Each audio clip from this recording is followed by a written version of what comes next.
Salut, petite vidéo sur les Zoco, on va essayer. Alors le setup est vraiment crado, j'essaie de nettoyer les vitres, mais c'est toujours délicat avec les fourmis, parce qu'elles vont toutes répliquer sur mes doigts. Donc voilà, donc actuellement je vous ai pas montré, il y a au moins 6 mois facile, voire plus. Elles ont eu un hiver un peu délicat, parce que le setup n'a pas changé, mais en hiver, dans la pièce, forcément la température descend dans les 19-20 degrés, et ça leur a pas plu. J'ai perdu facilement une 400-500 ouvrières facile, c'était un carnage. Et du coup, j'ai rajouté un chauffage et c'est reparti. Donc là, j'ai rattrapé au moins 20% de mes pertes, donc c'est bien lancé. Là, je fais une petite vidéo pour vous montrer un peu. Elles ont fait du coup, forcément une pause hivernale.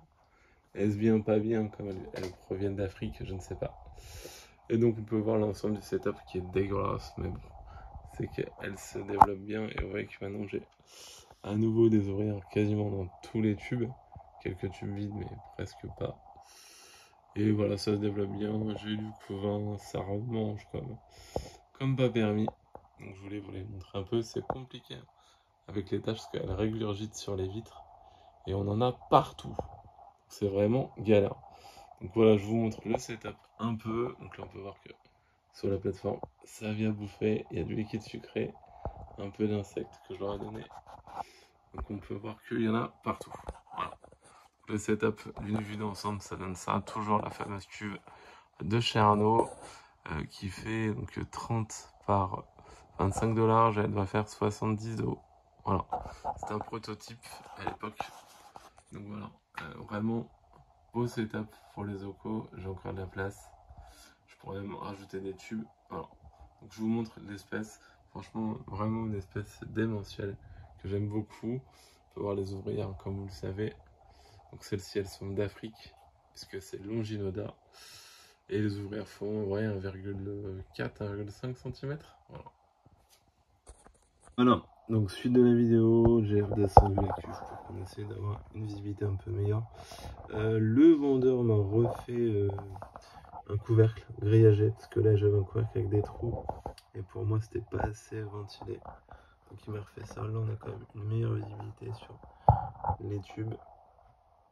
On peut voir que il y en a pas un peu partout. Des fourmis, je vais essayer de vous tourner la queue. Voilà, si on voit bien le couvain, il y en a partout. Du coup, là, ça blague pas. Et on peut voir que la queue, c'est le même endroit. Alors je vais éviter de me faire choper par les fourmis, mais elle est bien profonde là, cette queue. Voilà. Voilà, première face, on peut voir que elles ont fait en plus des tubes comme ça, d'espèces de poches. Elles ont vraiment besoin de substrat pour tisser. Ça les aide. Hein. Donc là, les petits copeaux de bois, c'est plutôt une bonne chose. Et on peut voir que les tubes elles sont complètement recouverts de soie pour faire une jonction entre les différents tubes. Voilà ce que ça donne un peu pour les Zoco. C'est vraiment une espèce chouette. Si jamais vous voulez élever cette espèce-là, il faut être prêt. C'est une espèce qui est sensible, qui demande beaucoup de nourriture, beaucoup de soins, de chauffage, beaucoup de ventilation. Comme je vous disais, je vais vous montrer ça. Sans trop avoir la bleuette. Je récupère mon couvercle que je remets sur mes cuves. Donc ça. Avant j'avais un couvercle tout plexi avec des trous. C'était pas suffisant. Et là le créateur m'a refait comme je lui ai demandé un couvercle avec des grilles. C'est beaucoup mieux pour l'aération. Et hop, et voilà, dernière partie de la vidéo. Donc, je voulais vous remontrer le setup dans son ensemble. Faire des gros bisous et espérer que la vidéo vous a fait plaisir. Voilà, je fais des bisous, à bientôt, salut.